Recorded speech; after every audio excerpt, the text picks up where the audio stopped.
censorship. Warning, censorship. Warning, censorship. Warning.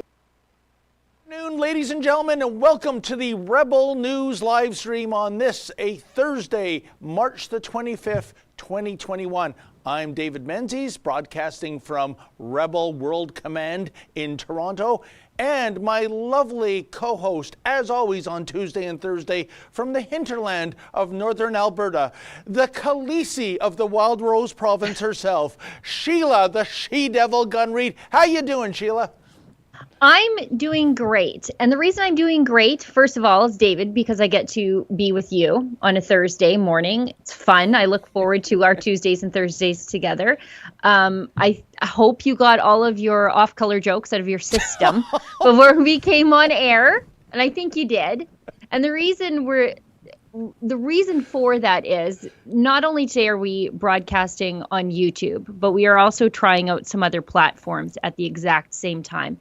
And Justin, you'll advise me if that's not the case. But the reason we're trying out other things is because YouTube has completely demonetized us here. We're here broadcasting anyway, because it is a wonderful opportunity for us to interact with each other, for our viewers to interact with each other, for our viewers to interact with us, and for us to talk about the news of the day, because we truly believe there's more news than ever happening right now, especially with the pandemic. Go ahead, David. Oh, no, and I was just saying, not only are we demonetized by YouTube, we should tell people, in case they are just coming into this story, Sheila, that you might think, oh my gosh, what did Rebel News do? Broadcast pornography, advocate suicide. Who knows? You know, all the things that earn you a strike. And as it works, folks, just like baseball, 3 strikes and you're out. But if you're a right of center website, well, guess what? YouTube gets to change the rules in the bottom of the 9th inning, to use the baseball metaphor, and it's 0 strikes and you're out.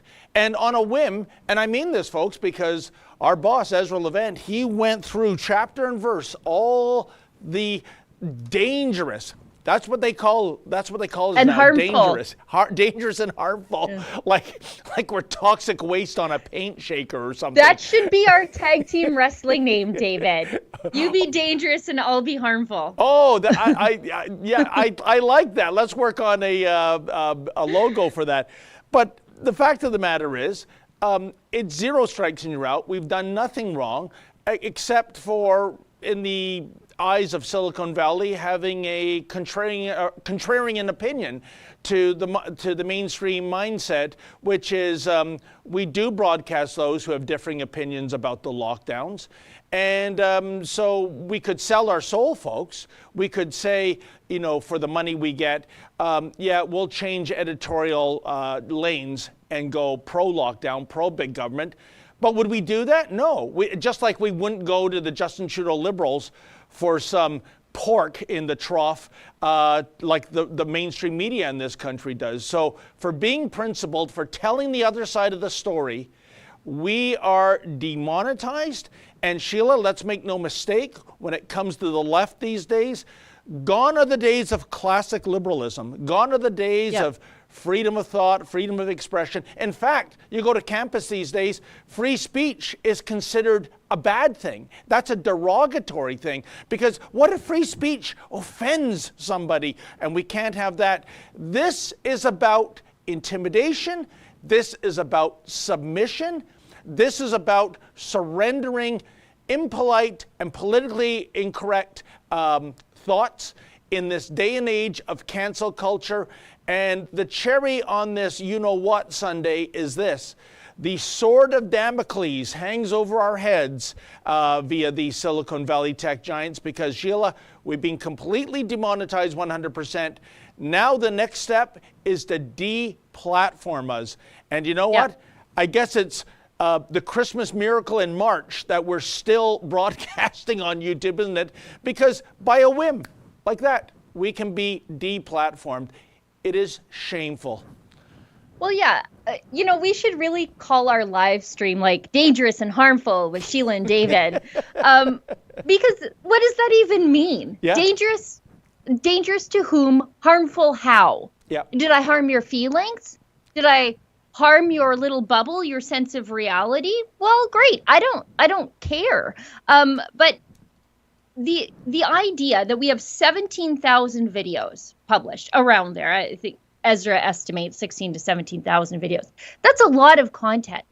So could you just pick one to tell us where we got it wrong? We don't even have any strikes against us. They just completely demonetized us, and yet they can't tell us what we did wrong. Like I said the other day, it's like when you're being pulled over by a cop and they say, do you know why I pulled you over? And you're like, well, how long you been following me? It could be anything. So you're just supposed to guess and tell on yourself. Well, we don't think we did anything wrong. We begrudgingly put that warning label on the start of everything, and that was supposed to make us compliant. But this idea that we're supposed to just completely disregard this ever-growing part of society that is against the lockdowns, and it's not just a fringe movement. It's, I don't know, all of Florida, all of South Dakota, all of Texas. I mean, people who are against lockdowns, they're very mainstream, and we're just supposed to pretend like they don't exist and quit talking about it to please YouTube. We're just not gonna. And Sheila, it's spectacular. And by the way, you're absolutely right. That was a major concession, I thought, on our behalf to put that ludicrous warning in front of our shows.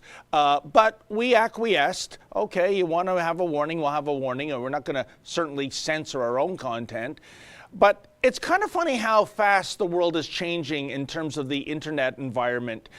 We have, as you know, in the boardroom here in Toronto, we have a plaque from several years ago from YouTube. It's a silver plaque saying congratulations on hitting the milestone of 500,000 YouTube subscribers. And then 2 years ago, we got an even bigger gold-colored plaque.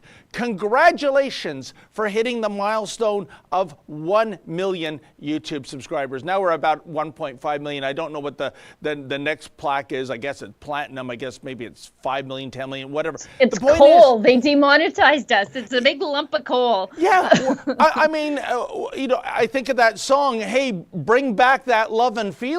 What happened in the course of internet history, Sheila, where this company was sending us beautiful plaques that we proudly mounted in our boardroom to us being persona non grata in terms of getting some crumbs of monetization? And by the way, folks, to show you how spiteful this company is, I don't know if you know this or not, they take 30% of your super chat donation. That's a huge commission, 30%.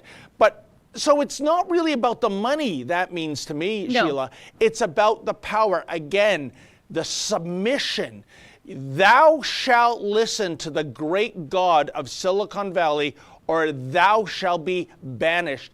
And like I said, I guess it's by some incredible charity by the YouTube head honchos that we're even on the channel right now. And one last thing, folks, you go back 10 years ago, right? I'm talking about the infancy of Facebook and Twitter and YouTube. Back then, they were reaching out to everybody. Didn't matter your political leaning, Sheila. It was, please come, give us content, give us content. Yeah. And for good reason. It was free. These multi-billion dollar companies in Silicon Valley didn't have to pay for it. What a great business plan. So all this content came in.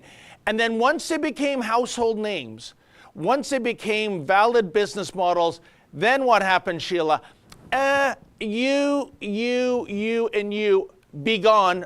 We don't like that political viewpoint. So this whole idea of the internet being this wild west of freedom and free speech and contrarian ideas, it evaporated once these guys got to a critical mass. Suddenly, we are going to now pick and choose what goes on these portals. It is disgusting.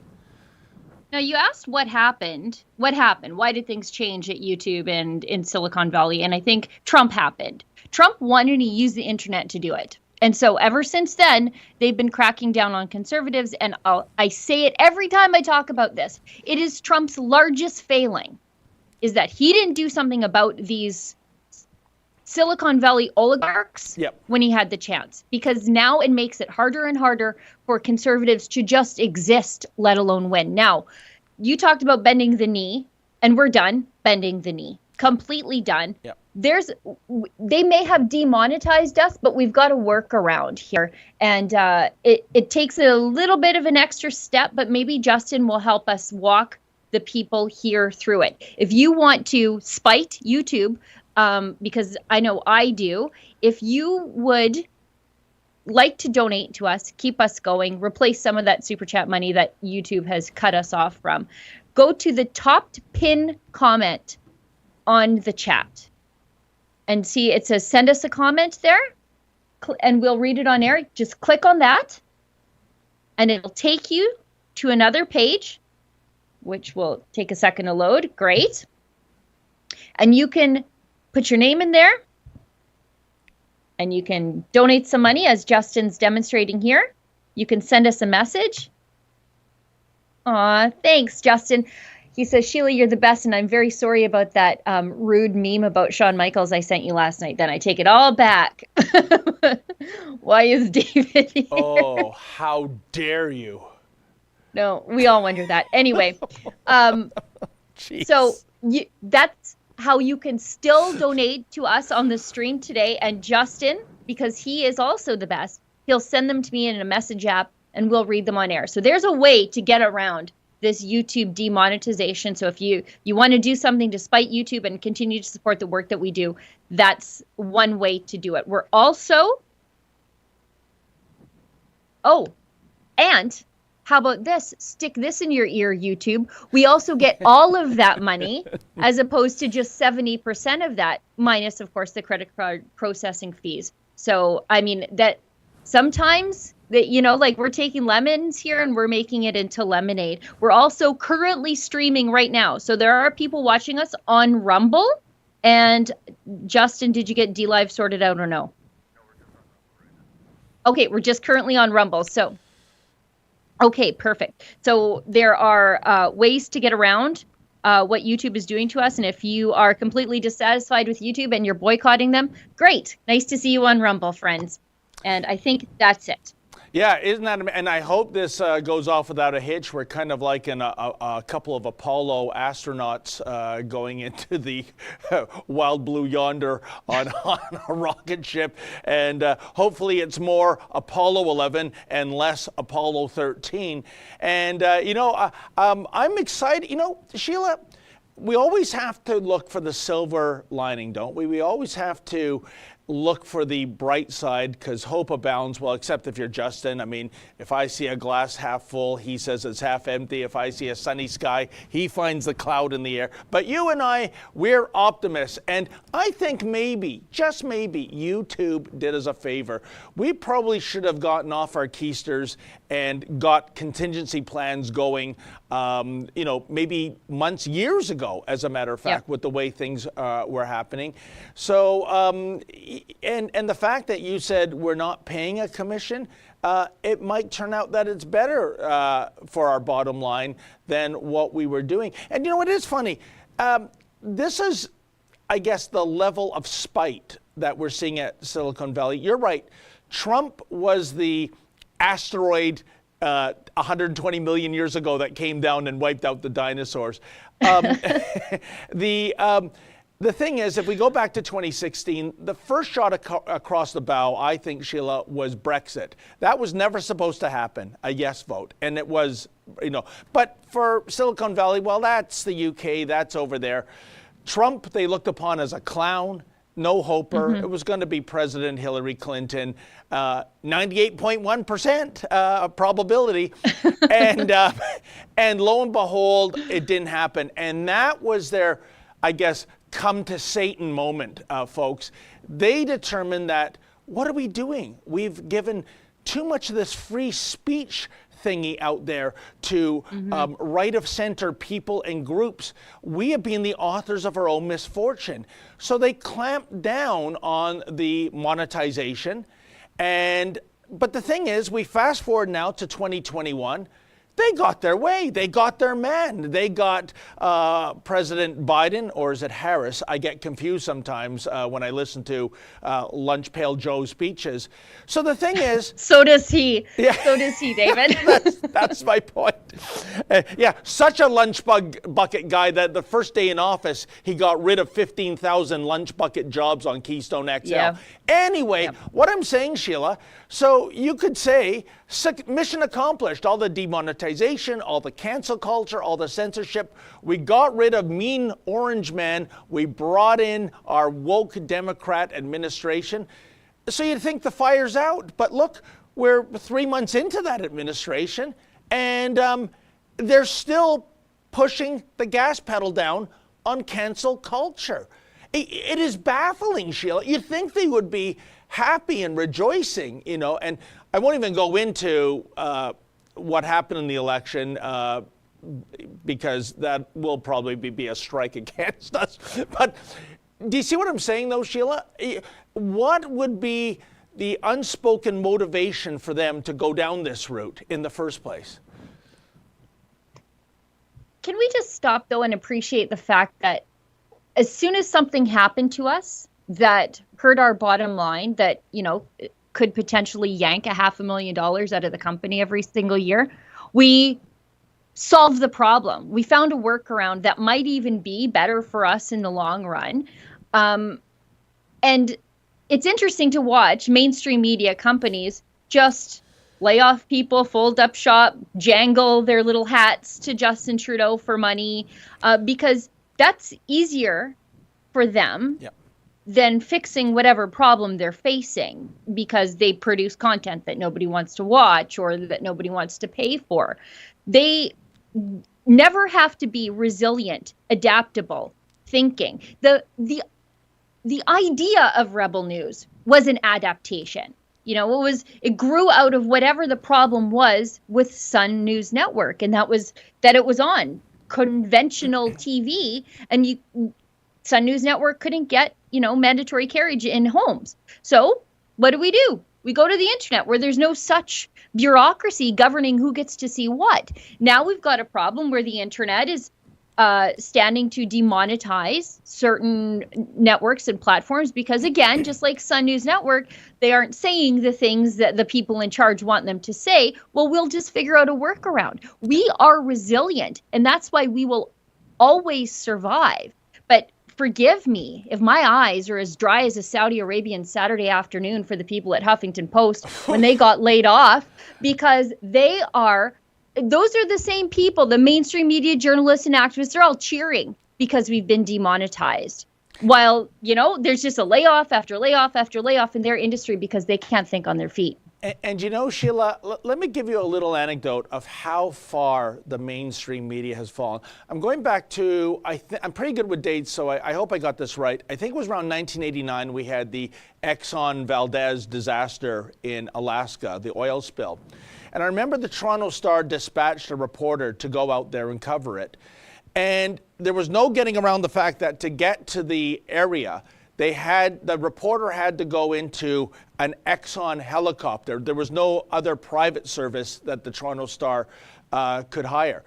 In the aftermath, what the Star did to make sure that there was no bias in the reporting, they worked out what it would have cost to rent a private helicopter, and they wrote a check to Exxon for that ride so that there was, you know, no kind of like business dealing, no kind of implied bias that, you know, we didn't owe Exxon anything in terms of our coverage. You know, to their credit, they compensated them for that ride out to the site, but the reporter. We've gone from that in 1989 to the Star coming up to the trough like a little piglet, going, "Feed me, Justin, feed me." And not realizing the conflict of interest that is so inherent when the federal government is cutting you checks. Can't you see that you are in a conflict of interest position when it comes to reporting on the federal government? So those days of the 80s when the Star would, you know, present itself as pure as the driven snow in terms of any kind of connections, That's gone, Sheila. Now they are welfare recipients of our tax dollars. And it's kind of like Roger's negative option marketing. You don't have a choice, do you, Sheila? That dough comes out of your paycheck every 2 weeks, whether you love or loathe the Toronto Star, the CBC, and all the rest. Isn't that the truth? Now, we should get to some of these super chats, and we should also tell people, if you're watching right now and you're worried that we could just suddenly disappear from YouTube, might I suggest you go to the website afteryoutube.com. Thanks, Justin, for bringing that up.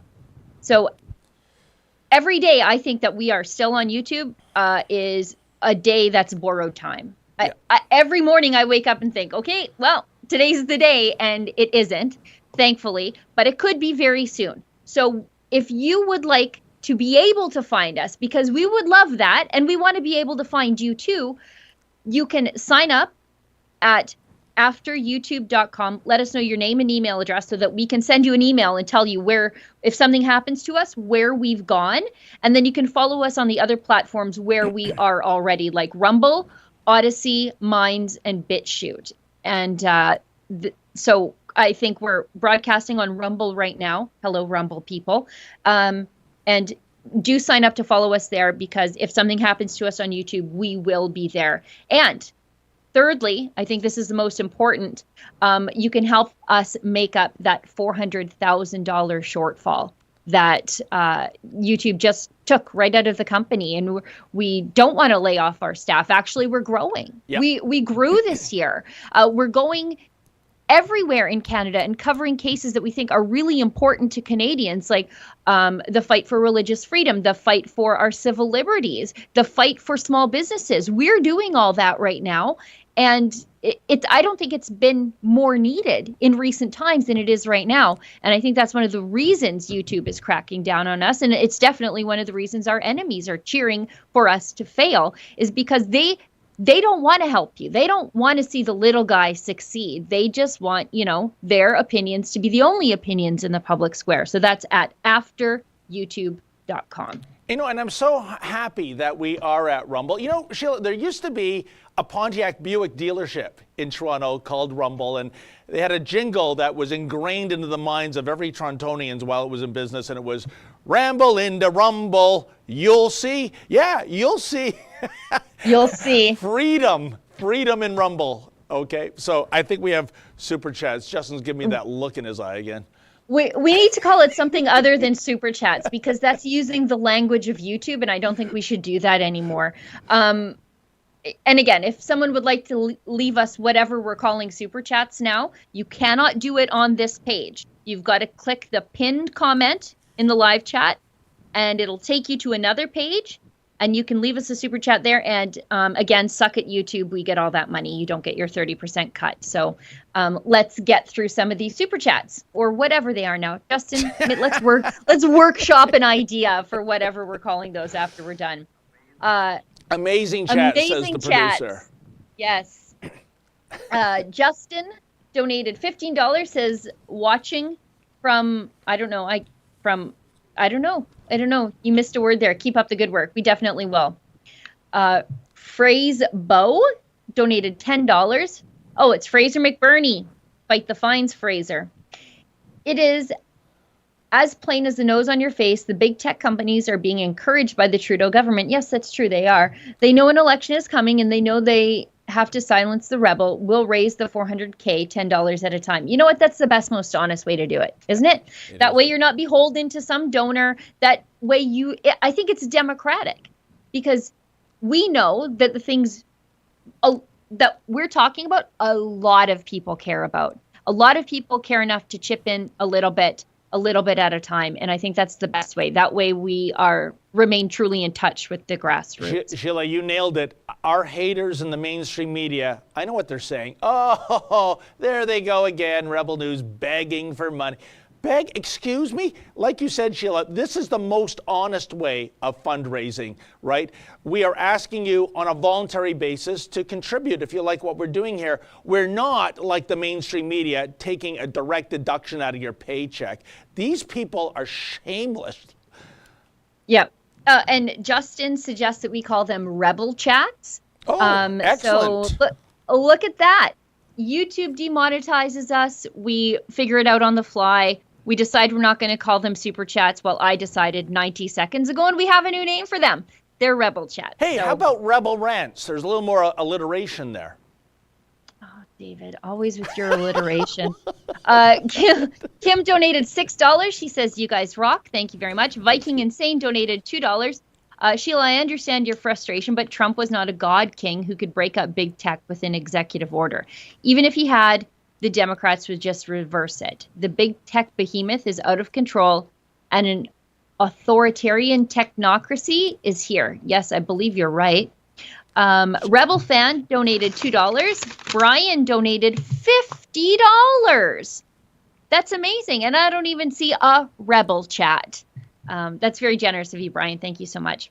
Philippe Brevard donated $5. You guys rock. Without YouTube, I'd never have known about you, as a Quebecer, no less. Discovery is their target. Whatever you do, don't leave the battlefield. You know what? I agree with you. I think stay as long as we can, have a plan B, C through Z in place, in case, the dominoes start to fall. But I would like to remain on YouTube just because they don't want me here. I do a lot of things. I do most things in my life because a lot of other people don't want me to do it. I do things for spite. Stay for spite. And Sheila, I just want to address what Viking Insane said. I think there were a couple of things Donald Trump could have done, but his agenda was so full. One was to take away that section that allows the internet giants to be free of liability in terms of what is posed. I think it might be Section 230. Don't quote me on that. The other thing is antitrust legislation. Sheila, more than 100 years ago, or about 100 years ago, Standard Oil was broken up into, I believe, 53 separate companies. It had become too big. It was a near monopoly of oil retailing in America. And I would add that if it can be done to Standard Oil, it can sure be done with the added impetus of the First Amendment in terms of freedom of speech question. Now, I know the First Amendment it's really not applied in that fashion. I get that, folks, but still, it's a factor. So if you can break up Standard Oil, you can break up some of these tech giants, and maybe that was a lost opportunity. I'm not blaming Trump. He had so much on his plate, and he got so much done. I just think he ran out of racetrack when it came to taking care of these Silicon Valley Goliaths. Oh, I agree with you. I realized that I don't have my glasses on, and I have a new computer, and I have the writing blown up as big as I can get it, like the Reader's Digest version of the Rebel chats, but still not good enough for me. Yeah, terrible. Aging is the worst. Oh, Sheila, you're not getting older, you're getting better, as the old tagline used to go. But anyways, continue, my friend. I don't know. They say that we age like fine wine, but I think that's more of a guy thing. I feel like I'm aging like a banana or an avocado. Like it was just like I was doing good. I was at my peak, and then it's like, oh, it's brown goo from here on out. Okay. Anyways, Carrie Ann donated $6. Are you helping permanent residents fight their fines as well as Canadians? Yes, we do have some permanent residents in the Fight the Fines pipeline. If you're in this country legally, you followed the rules and did everything right. But definitely, if you have a fine, a lockdown ticket, send it to us. Plead not guilty. Let's help you fight it. And, we should give a brief explainer for some of the new people. Maybe there are new people watching us on Rumble right now about exactly what Fight the Fines is. David, you've done a ton of these. Why don't you take it? Well, folks, for doing the most simple activities, I'm going by some of our classic Fight the Fines. Walter Matheson in New Brunswick, my favorite still because it was so surreal. Sheila's case, getting a ticket for sitting alone in his car, drinking a coffee and eating a muffin with the windows rolled up because an RCMP officer thought this was going to attract teenagers to hang out at Tim Hortons. Yeah, nothing like a senior citizen in a Toyota Corolla to get the teens to come like they're being magnetized. There was my case of a fellow in Ottawa alone in a park, a deserted park, with his metal detector looking for coins. He was zapped. It goes on and on and on. Maybe this is Justin Trudeau's way of bringing to fruition a conclusion to his promise the budget will balance itself by fining the bejesus out of Canadian citizens for just living their lives. So, if you have received one of these egregious Wuhan virus protocol fines, please go to fightthefines.com. Tell us your story, and if we think it has merit, and oh boy, so many have merit. So many. I mean, we're into the hundreds, folks. We will put you in touch with a criminal lawyer, and we will crowdfund your legal fees. You won't have to pay a penny. Yeah, and these lawyers are terrific. Oh, absolutely. They're so good. And we're seeing wins trickle in already. The aforementioned Walter Matheson is one of them. We've had tickets thrown out for Art Pulowski. He's a pastor who feeds the homeless in Calgary. He got lockdown tickets for illegal gatherings and not wearing a mask, but he was outside, which is crazy. And there are bigger fights too. So not only are we helping individuals, but we're helping churches fight their lockdown tickets. In the case of the Full Gospel Outreach Center in Prince Albert, Saskatchewan, what a battle that is. $14,000 for singing without masks on in one of the poorest churches I've ever seen in my life. And I've been to northern Iraq, to the bombed out churches that ISIS sacked. So, I mean, we're helping people from all walks of life fight their lockdown tickets. And more importantly, we don't have a values test for this. If you're from the left and you got a lockdown ticket, well, come on over here. I'm about to teach you about civil liberties and maybe make a conservative out of you by showing you what happens when people come together to fight for freedom. And so, you know, if you've got a lockdown ticket, I don't want you to pay it. I want you to fight it. Plead not guilty. Send it to us, as David said, at fightthefines.com. And if you'd like to help people who've received a lockdown ticket but you haven't received one yourself, but you want to get involved in the fight, you can donate at that same website to help cover the costs and offset the costs of the legal battles for everybody else. And Sheila, you said two words there that are very important, civil liberties, because where, oh, where is the Canadian Civil Liberties Association? Where is Michael Cyclist Beware Bryant when it comes to ensuring the civil liberties of Canadians being treated like this? They have a two-pronged approach, folks. Basically, it's almost like a fetish of getting criminals out of penal institutions to maintain social distancing. And we're even talking violent and sexual offense criminals. We're not talking shoplifters here. I guess presumably so there's enough prison space, Sheila, that the likes of Adam Skelly can be put in prison for having the temerity to open his barbecue joint. And the other thing that Michael Cyclist Beware Bryant has written in a press release is we're going to be watching you, governments, during this pandemic, and we're going to be taking notes. And if there's anything improper being done, we're going to issue a press release. Ooh, no, a press release. Going shame, shame, shame. You're kidding. What a disgrace. So basically, Sheila, we are doing the heavy lifting of the Canadian Civil Liberties Association because like the mainstream media, they're sitting this one out, folks. Well, and I'm proud to say that, you know, the stories of what's happening to people, those are important and they need to be told because part of changing something is first measuring it. You know, like if you're exposing how bad things are, maybe the government will react accordingly based on public pressure. But I'm happy that there's a second part to that. So not only do we tell the stories of people who are getting a lockdown ticket for eating a muffin in their car, but we're also making a difference. So we swoop in on a bad day for somebody and we say, hey, I'm about to make your day better because you can go and have as many muffins as you want and get as many tickets as you want because I'm going to fight all those tickets for you. So there's a solution. Not only are we telling the problem, we're offering a solution. So I like that part of the work. Beautiful. Kane and Mark, I met Kane at the Whistle Stop Cafe. Says hi, Sheila, and he gives us $2. Thank you, Kane. Twisted Wizard donated $5. The Corrupt Corporation of Canada doesn't care about us or our well-being. You know what? I don't want government to care about my well-being. I just don't. We're just chattel to them, body corporates to use and abuse. Municipal Act Section 4.1, the inhabitants of every municipality are incorporated as a body corporate. I'm not sure which province the Municipal Act Section 4-1 is, but moreover to the point, I really don't want government to care about me. I don't. I want government to leave me alone. If government has time to care about me, it's too big. Go do something else. Do less.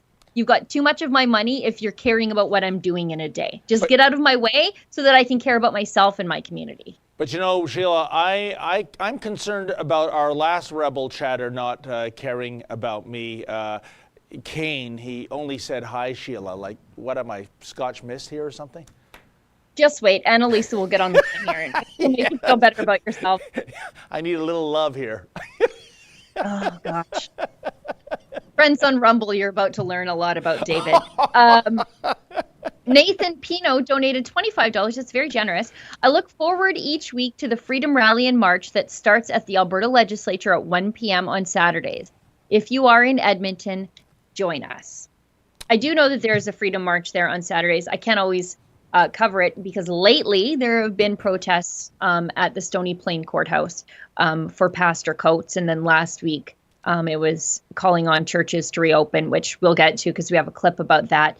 And so it's a little difficult for me to get to that one, but I have covered extensively the ones that happen in Calgary on Saturday and Sunday. You know what? Now that we're talking about a little bit about Pastor Coates, maybe we could, Justin, if you want to cue that up, our clip. It's exclusive footage to us.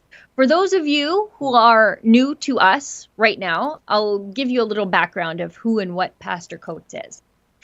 Pastor James Coates remains the pastor at Grace Life Church west of Edmonton, Alberta. Now, in December, churches in Alberta were reduced to 15% of fire code capacity. That's all that they could serve. Retail is open, restaurants are open, but churches were limited to 15% of fire code capacity. Now, the thing about Grace Life Church is it is a growing, vibrant church. And for Pastor Coates to limit his church to 15% of fire code capacity, he would literally have to turn away 85% of his congregation because it is at capacity and then some every single week. Why? Because they're open. Yeah. Because they are a church that if you're a faithful Christian who believes that Christians must be obedient to God above the government, that's the church for you. So people are flocking from all around to this church that has been open and given her at max capacity since, the middle of July, at least. And they have had no instances of coronavirus at their church. Not an outbreak, not in anything. In fact, they did have one parishioner who lost somebody, I believe, I said parishioner, I'm sorry, it's congregants. I'm using Catholic language. They had one congregant who lost somebody because of a canceled surgery because of the coronavirus, but no coronavirus directly attributed deaths there or even illnesses. However, that wasn't good enough for the province of Alberta and Alberta Health Services.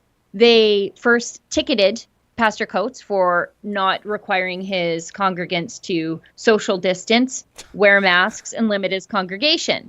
Then the following week, February 7th, he was arrested at the church in his office and then released. He was released with an undertaking that he must follow, that he would limit his congregation and do those other two things too, wear masks and social distance. He completely disregarded it because, again, he's a man that it's his calling to shepherd his flock and be obedient to God. And for him and his congregation, that means gathering together as the corporate body of Christ, without limitations, without division. So the next following Tuesday after that, so February 16th, he turned himself in for violating the conditions of his release the prior week. And he spent 35 days in a maximum security facility in Edmonton for violating a public health order.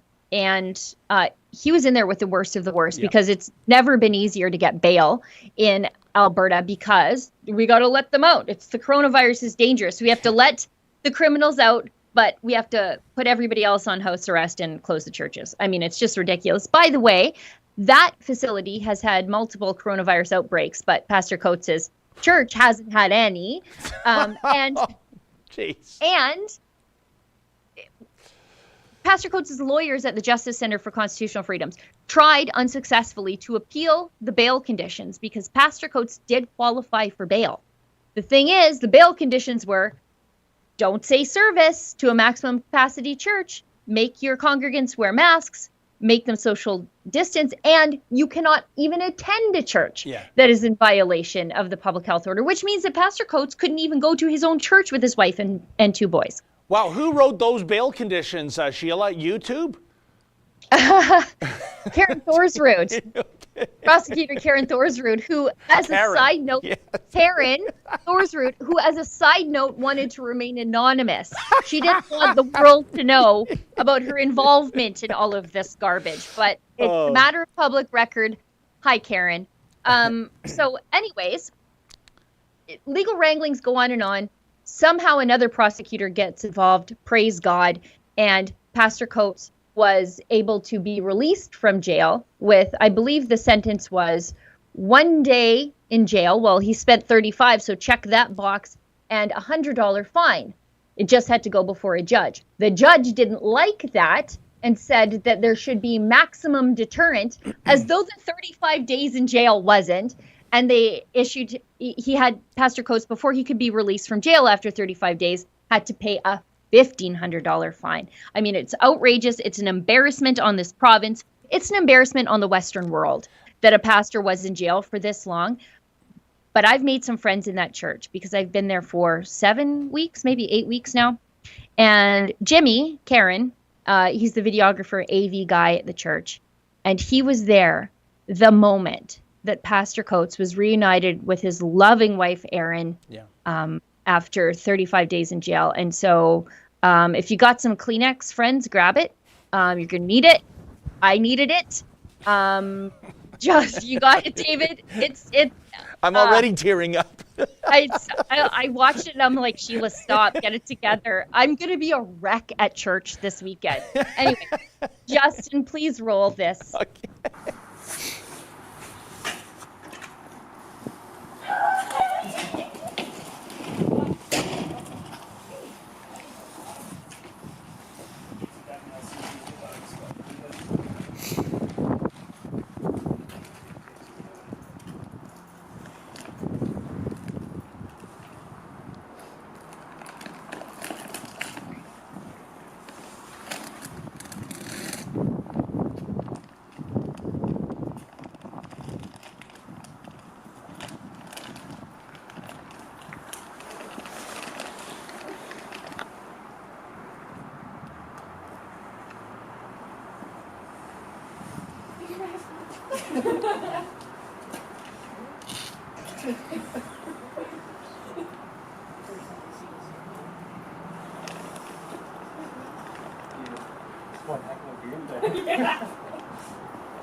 Should be in my bags. Brother. Cheers.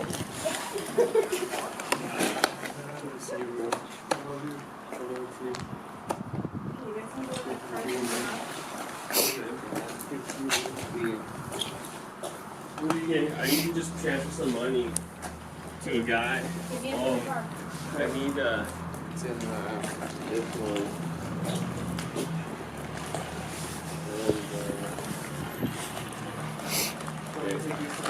Sure, yeah, thank you. Yeah, no worries.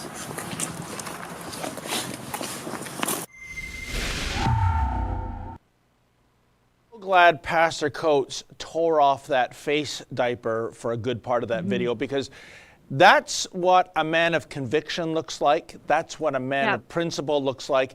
That's what a man who doesn't bend the knee to tyranny. And yes, Jason Kenney, tyranny in your province. Yeah. That's what he looks like. But I guess, Sheila, in the final analysis, maybe Pastor Coates is to blame for this fiasco. I mean, when you analyze the situation, maybe what he should have done is just take the cross down off that church, invest thousands of dollars into giant neon signage, and put up the words Walmart or Costco. And then you could run that building packed to the gills. No, I've covered churches that are literally across the street from a Costco. Like literally across the street from the Costco. And Alberta Health Services leaves the Costco alone. The Costco's lined up around the corner. Parking lot is full. And across the street, the church in the Vine in Edmonton constantly harassed from Alberta Health Services because they are, according to Alberta Health Services, not from what I saw, but according to Alberta Health Services, they aren't doing the public health protocols. But to see Pastor Coates reunited with his loving, kind little wife and his beautiful sons, and to think that there are people in this province who want him back in jail, who are cheering for his continued persecution, like Rachel Notley.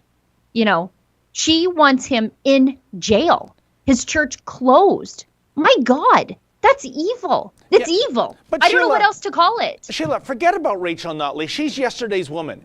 Where is Premier Kenney on this file? Sure. I mean, that's where the buck stops, right? You know Kenney better than I do. Well, what the HE double hockey sticks is going on here? Yeah. Where was Jason Kenney on this? Mr. Office of Religious Freedom. Yes. Central point to the Harper government foreign policy. Prioritizing Christians in our refugee and immigration queue because of the persecution taking place on them. Prioritizing any religious minority that's facing persecution. Setting up the Office of Religious Freedom as basically an embassy to help pastors like Pastor Coates if it were happening to them in China or Russia or one of the less free places of the Middle East, which is basically all of them except Israel. That was part of his keynote foreign policy initiative. Jason Kenney, when he was in 2013, 2014, arguing for it in 2015 and 2016, when the Liberals said, we don't so much care about religious freedom anymore. We're just going to end this Office of Religious Freedom. And the funny thing about that is the Liberals claimed fiscal accountability when they're like, we don't want to spend money on this. So, you know, where's that Jason Kenney from 7 years ago? Because that Jason Kenney would be absolutely disgusted with Jason Kenney 2021 locking up a pastor in a maximum security facility in Edmonton. Or, you know, Sheila, let's be fair. Maybe we just didn't read the fine print on those bills. Maybe that was religious freedom for countries outside of Canada, not within Canada. So there you go. Oh, we need to get to Rebel Chats. Because I got people that are bark in my ear degenerate. too. Yes. And again, we have, 10 minutes or so left in the show. But if you'd like to leave us a Rebel Chat, because we're not allowed to have super chats anymore, click on the pinned comment on the top of the chat there. It says Rebel News, send a comment, blah, blah, blah, blah, blah. Click on that. It'll take you off of YouTube to another site. And you can leave a comment in there. Leave us a Rebel Chat. And we actually get 100% of that minus the credit card processing fees. Whereas YouTube used to take 30% right off the top. So YouTube isn't going to like this way around their tyranny. How about that, YouTube? Anyway, let's keep going. Chris Rock donated $6. Men working for Imperial Oil and Syncrude are mandated to carry bus passes. Wearable RFIDs to track and trace on job sites and at home between shifts. They used RFID chips in Africans 10 plus years ago. It's digital slavery. What are they monitoring you for? Are they tracking where you go? Is it like contact tracing? I'd like to know a little bit more about that. If that's true, that's fascinating, Sheila, because we have, I call them illegal economic migrants coming across Roxham Road from New York to Quebec on a semi-regular basis. And basically, once they're processed, they're told, oh, come back at such and such a date for your hearing. And surprise, surprise, most of them don't show up. How come they're not digitally tracked? They're not even Canadian citizens yet. They're not even in the country legally. I know. Let alone not be Canadian citizens. They just strolled across the border. Bima gives us $6 and says, it was lovely meeting you, David. See, there's the love that you wanted before, David. It's here now. It was lovely meeting you, David, outside of the Carrot Commons on Tuesday. Thank you for all the work you do, a faithful Rebel watcher from the Caribbean. Did you tell Ezra hello for me? Well, I'm going to do it right now. Ezra, hello from Bima. What a lovely lady she was. She was watching our report. It's going to be posted in the days ahead, folks. The Big Carrot, much like other retailers, has revised their policy, making it actually illegal. They're not recognizing mask-exempt people anymore because of the COVID Karen customers and staff members. The lunatic fringe is driving policy, and a mother and son got verbally and physically harassed while at the Big Carrot, and they got video. You don't want to miss this video, folks, I'm telling you. And you would think, the Big Carrot, by the way, folks, it's a wonderful health food store. You'd think that if you're in the health food business, selling vitamins and potions and remedies, you'd think you'd be concerned about the health of your customers who cannot wear a mask, but they don't. Anyways, Bima was watching us from, and Sheila, you're probably like me, I'm watching her out of the corner of my eye because even though she was smiling, I'm thinking, oh, is this one of our, drive-by, haters that is going to say, oh, you dirty, rotten rebel, get out of our woke Danforth community. But it was the precise opposite. And she wasn't the only one that day. There were others. And this area of the city, pretty woke, let me tell you, Sheila. But even in the wokeness, there were fans galore coming up to us. So thank you so much for the kind words, my friend. And I have now officially passed on your greetings to Ezra. And like I said, folks, stay tuned for the Big Carrot video. I feel good about always not liking health food stores, generally speaking. There's some great ones out there, but I generally avoid them at all costs, and that's just me. I have the Ron Swanson approach. I don't know if anybody out there, what are they going to do, demonetize us? But there's Ron Swanson from Parks and Recreation went to a health food store, and the whole time my family's looking at me like, yeah, that's exactly you, right? Too many hippies rummaging around in bulk bins for me. It's just not good. You know what? I'm open-minded on this file. I take some vitamins and supplements, and I'll tell you, about a year ago, folks, I started taking probiotics, and even during this horrible pandemic we're allegedly in, I have never been healthier. And I can tell you, the Back to Earth health food store in my neighborhood in Richmond Hill, Yonge and Elgin Mills, this man who owns it, he respects mask exemptions. Great. No mask, no problem. Yonge and Elgin Mills, if you're in Richmond Hill, great health food store. And we're going to get letters from health food stores. I know it. And I'm sorry. I'll try to be more open-minded. I just try to eat the way I'm supposed to, and then so that I don't have to go into places and take vitamins. Well, I'm pro-vitamin, so there you go. We have a split decision here. I'm pro-steak. And I'll just get everything I need from that. Edward K. donated $3. Freedom of speech is one of the critical pillars of any real democracy, and Justin is taking it away. Justin Trudeau, not our Justin. He is slowly boiling the frog, although our Justin has turned off David's mic sometimes. Shout out for himself.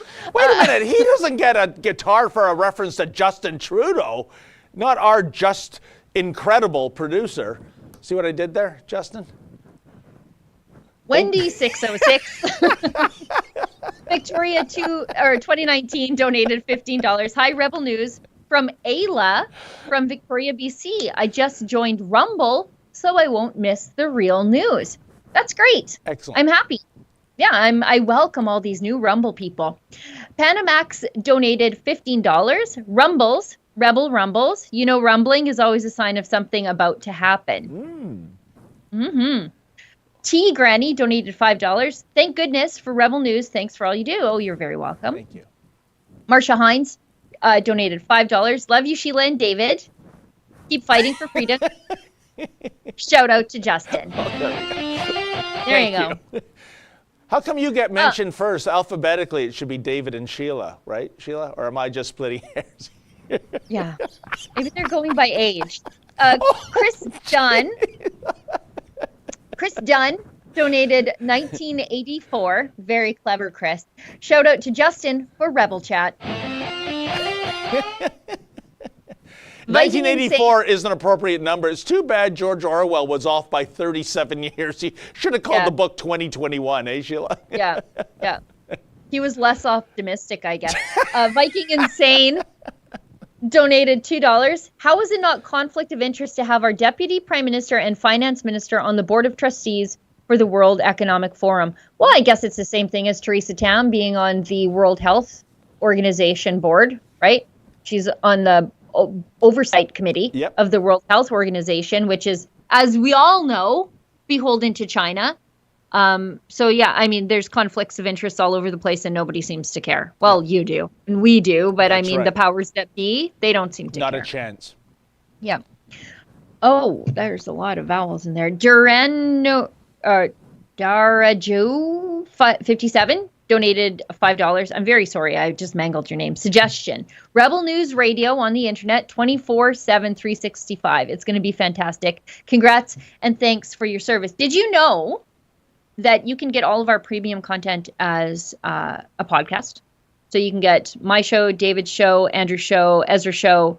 They're all on the podcast platforms under Rebel News. But please don't make us work 24 hours a day, 7 days a week. It already feels like that sometimes. I know David's always given her. Well, there's enough news for us to talk about 7 days a week, 365 days of the year, 24 hours a day. But please, I'd like to sleep and eat sometime. And Sheila, I have an incredible radio idea that was passed on by a viewer to us. I'm not going to say it on the air. Going to run it by, see if we're within the rules and laws. But this could be $1 million idea. So there's a little tease, as I say in this business, folks. It's like how I swear to God I invented Kleenex with lotion. I was like, you know what, they should put lotion in Kleenex. And then I think I said it to the wrong person because 6 months later, Kleenex with lotion. Well, Sheila, I'm kind of avoiding Kleenex right now ever since they stopped manufacturing man-sized Kleenex because it was, I swear, I'm not making this up because, you know, which community went nuts and, okay, Jonathan Yaniv, we will not make man-sized Kleenex anymore. Good gracious. Daniel donated $20 and says, are you going to live stream at church where the pastor went to jail? We like you all at Rebel News. You're number one. Daniel, I try to be as respectful as I possibly can in the church and not intrusive because it's also it's their church. It might be a bit of a news story to me, but it's their church. And I don't want to be like, oh, I don't know. It feels a little bit voyeuristic sometimes, and I try to be respectful of that. This is them having their personal relationship with God, so I don't want to get in the middle of that. But if you are interested in the live stream at Grace Life, they live stream to YouTube every single week. And might I suggest you go back to truly understand Pastor Coates' position? His February 14th sermon is on YouTube. It's got thousands and thousands and thousands of views, but it explains why he did what he did and why he will continue to do what he's doing. Viking Insane donated $2. David Menzies, I will unequivocally say that you are one of Canada's most underappreciated journalists. Thank you. I agree, actually. You might not get the visibility of the big dogs on the big networks, but you have the respect of decent Canadians, yes. Well, that is a delightful thing for you to say, Mr. Insane, so thank you very much. Nobody does man on the street journalism like David. Nobody. And I have the bruises and dog bites to prove it, folks. Yeah. And hardworking. David, you're out there every single weekend, all weekend long. I don't remember the last time you even took a day off. In more than a year, I've only had 3 full weekends off, Sheila. And by the way, boss, I'm not complaining.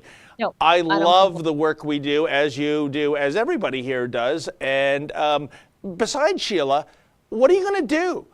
Go to a movie? Sorry. Go to the gym? Sorry. No. So there's nothing to do. I think you and I and everybody else on this Rebel team, if we were just sitting around doing nothing, that would be cruel and dangerous and inhumane punishment.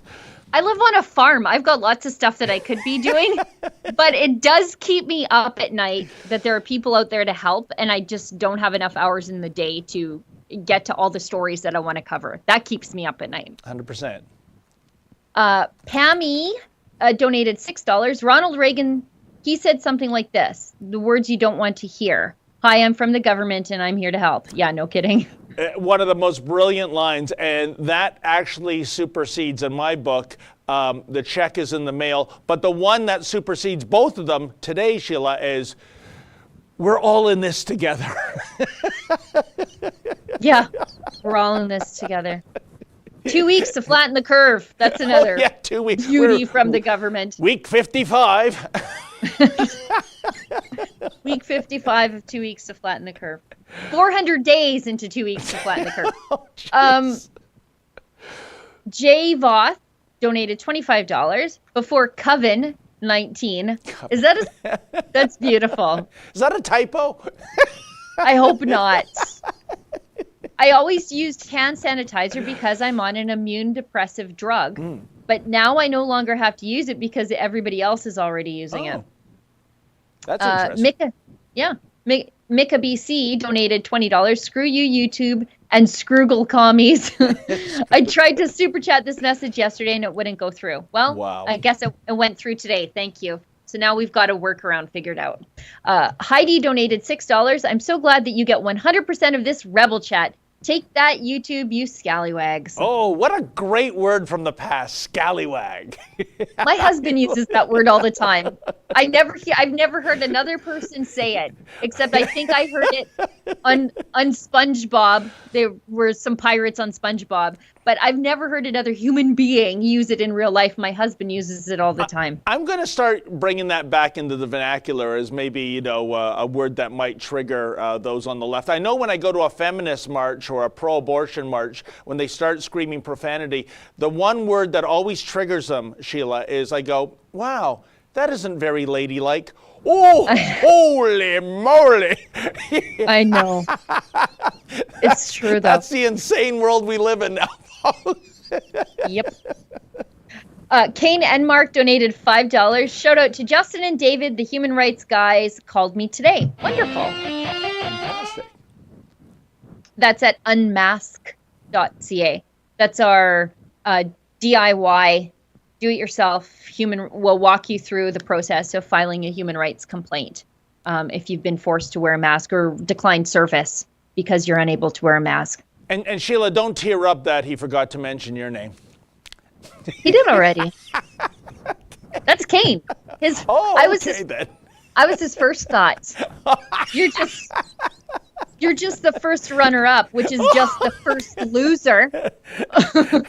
I always hated that Monopoly community chess card. You won $10 for coming in second at a beauty contest. So Two people in the contest. Honored fellow Canadians donated $2. I'm not crying, you're crying. Justin, shout out to producer Justin. Yeah, you must be talking about the Pastor Coates video. You can hear Jimmy, the videographer there, he's fighting tears. And of course, that's his pastor. That's his pastor's family. Very moving to watch that. And even more so if you were a member of the congregation who risks a $1,200 fine themselves by attending church every single week. And that's why you always got to bring along a box of Scotty's Little Snotties, folks, not Kleenex, ever since they got rid of man-sized Kleenex. There you go. We're not sponsored by them, by the way. No, but I practice what I preach, Sheila. Call Me Canada donated $250. Kenny is a sellout. Like most conservative politicians in Canada, he just wanted a cushy job as premier and will bend the knee to the mob to save his own skin. I'm disappointed in a lot of people I thought were conservative. And I do think that Jason Kenney is, by and large, conservative. I just don't understand why he is beholden to the public health officer completely on this issue. There is a way to balance public health concerns, if you have them, I'm not sure I do, versus the business community and civil liberties. There's no balance happening. It's just all one, and the other is just being burned to the ground. But Sheila, it's so different these days in terms of these conservative leaders going native, as they say. That wasn't the case with Ralph Klein. That wasn't the case with Ontario Premier Mike Harris.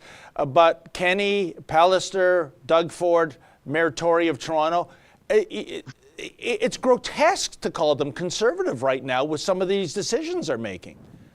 Yeah, you think about Ralph Klein. He took on the public sector unions and slashed and slashed and slashed because he saw that we were in a fiscal catastrophe. Yep. And he's like, nope, you got to go. Sorry, you've had a cushy job, but the private sector is being decimated. Sorry, but the pain is not just for them. It's for everybody.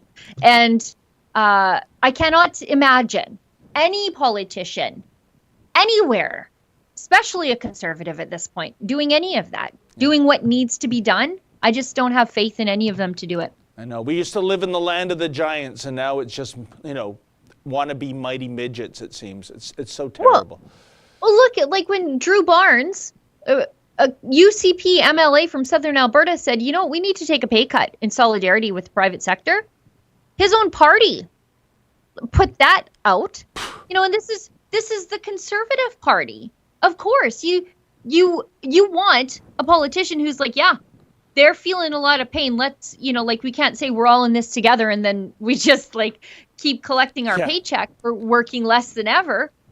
He brought forward that idea and they said, no, absolutely not. We're all in this together except when we're not, right, Sheila? Yeah. So what Drew does is he takes the pay reduction he proposed, I think it was 15%, and he takes it and donates it to a charity every single month, just to show that he really means it. I hope he doesn't get into trouble for that, Sheila. Oh, probably. Probably. Colleen donated $15. Thank you for all you guys are doing. You're welcome, Colleen. Forgotten Man donated $15. Tin Soldiers and Trudeau's coming. We're finally on our own. This summer I hear the drumming. Lost rights in our hometown. Got to get down to it. Police are shutting us down. Should have been long ago. You're writing me a song. I once sat on a tin soldier. It didn't go well, Sheila. Carry on. You're old enough that your toys were made of tin? What year were you born? Oh, yeah, my Tonka toys, my Tonka trucks were metal, and they had the steel logo printed on them. I think they're plastic now and probably made in China. Yeah. Oh, well, for sure made in China. What am I saying? Anyways, carry on. Fair enough. We still have the steel Tonka trucks that we had when we were kids, and I kept them, and I hoarded them, and then we still have them, and I have them put away. Beautiful. Just forever. Humongous donated $5. Inspiring movie suggestion given all this government, religious freedom, tyranny for greater glory about the Cristero rebellion in Mexico 95 years ago. Okay. I'll make a note That's going on the list. Yes, I'm always looking for suggestions of things to watch when I'm on the treadmill. Nilu donated $15. When I took my oath of citizenship in Canada, I couldn't have imagined this is where we'd be. I love Canada, I love Canadians, but I don't love any government. Applause for not bending the knee as our Charter of Rights are trampled on. Good note. Thank you. Yes, thank you. King on Common Law donated $6. Justin is in debt to me. I mentioned him yesterday with no riff. One for yesterday and one for today, Mr. Debtor. Throw one more. There you go. I knew he was going to do that. That's the kind of gentleman Justin is. Thank you, Justin. Yes, gentleman Justin. Yes. Jorge donated $15. Thanks for what you guys are doing. Fight for freedom. I'm so emotional, and that's why I love Canada. Oh, thank you. And I think we're all caught up on our Rebel chats. Okay. I think, right? We're 10 minutes past the hour. Well, listen, thank you to Justin and all our other technical hobbits behind the glass there, working out all the kinks. And thank you to Sheila, the She-Devil Gunn Reid. And folks, please keep tuning in, but don't go to YouTube. Go to those other choices, such as Ramble into Rumble, you'll see. And in the meantime, until we meet up again on Tuesday, stay sane.